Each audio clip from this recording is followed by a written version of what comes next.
Vamos falar agora sobre acidentes provocados por fios soltos. Gente, dá para ver direto isso por aí, né? Um problema recorrente que tem acontecido aqui em Ribeirão Preto. E também imagino que em outras cidades, né? Na maioria das vezes, as vítimas são motociclistas. Só nas últimas semanas, 3 pessoas ficaram feridas depois de serem atingidas por fios soltos. É o que você vai ver nessa reportagem que nós preparamos. Põe no ar. A motorista de aplicativo Catherine Fernandes ainda se recupera dos ferimentos. Ela sofreu cortes profundos no pescoço e nos braços. O professor de futevôlei Antônio Baratella teve ferimentos semelhantes. Escoriações nos braços, pernas e um corte também no pescoço.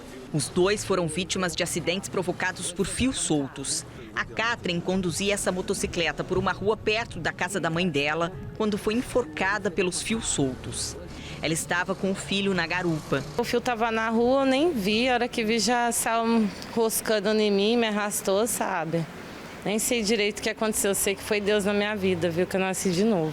A mulher bateu a cabeça e ficou desacordada por alguns minutos. Familiares foram ao local e levaram as vítimas para uma unidade de pronto atendimento. Fui atendida na urgência, aí a médica me avaliou, me deu 2 injeções, tirou o raio-x e me liberou. Não mandou passar nada no meu pescoço, eu passei por conta própria. O acidente com Antônio foi uma semana depois. Ele seguia de motocicleta por uma rua perto do centro da cidade quando se enroscou na fiação. Passei o cruzamento da Independência, tinha um fio no meio da via, assim, bem no meio, certinho. Como ele era muito grande, depois da hora que eu vi que eu caí lá, eu vi. Ele era muito grande assim, a extensão dele, então não dava tempo, eu achei que ele ia acabar, né? Foi indo, enroscou. Aí teve uma hora que eu falei assim, eu acho que é melhor me jogar da moto, porque não vou conseguir sair. Foi a hora que eu me joguei, foi quando eu me joguei. Por causa do acidente, o professor teve que parar de dar aulas. Duro mesmo é ficar esse tempo sem poder trabalhar, né? Você depende, né? Você pratica esporte, como é que é? Eu dou aula de futevôlei aqui, né? Então eu perdi meu trabalho todinho essa semana, né? Se for ver. No mesmo dia em que o Antônio se machucou, uma câmera flagrou um acidente semelhante. Um motociclista perdeu o controle ao passar por um trecho com fios rebaixados. Pelo vídeo, dá para perceber que a fiação se camufla na copa das árvores. O homem se enrosca e vai ao chão. Um caminhão teria puxado e desajustado a estrutura. A queda foi em uma avenida na zona leste da cidade. O Mauro tem uma loja em outra região e presenciou quando um caminhão que passava pelo comércio dele derrubou parte da fiação. Eu estava sentado aqui na porta da loja, eu vi o caminhão passando.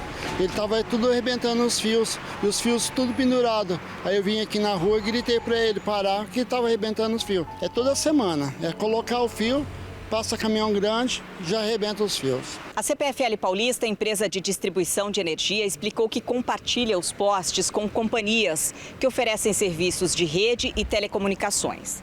Cada uma é responsável pela instalação e manutenção dos próprios fios.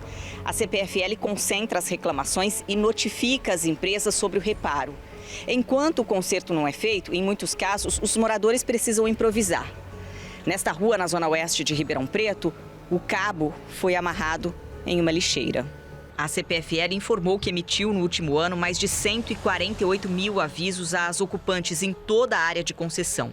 Em Ribeirão Preto foram 7.215 advertências relacionadas aos problemas com fios. Esse advogado especialista em trânsito explica que a altura dos fios é definida por lei e de acordo com o local onde estão instalados.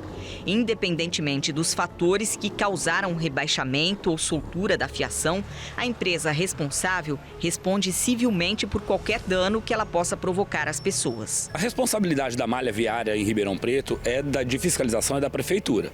A prefeitura tem que comunicar à concessionária e a concessionária fazer o conserto ou a retirada desse fio. O que ocorre? Ocorre que muitas vezes o poste tem vários fios de várias concessionárias. A responsável pelo poste, a concessionária responsável é a CPFL.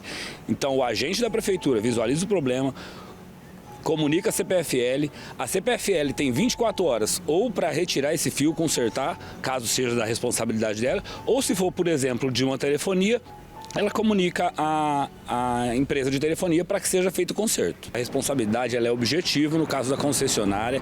A prefeitura ela pode ser responsabilizada subsidiariamente também no caso de uma ação judicial. A Catherine e o Antônio, mostrados no início da reportagem, estudam processar os responsáveis. Eu pretendo entrar com uma ação contra isso, que foi minha vida, né? Eu quase morri. Poderia ter sido pior. Verdade. Sim. Tem um aluno meu aqui que ele é advogado, inclusive, a gente está até fazendo algumas coisas certinho para ver o que ele pode me ajudar.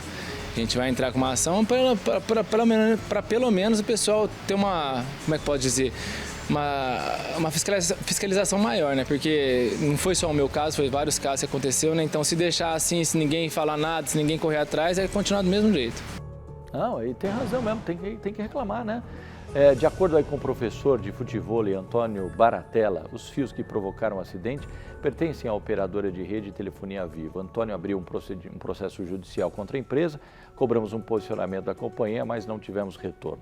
A motorista de aplicativo, Catherine, também planeja processar a operadora responsável pelos fios que levaram aí à queda dela. Segundo os motoristas, ou a motorista, eles seriam da Algar Telecom.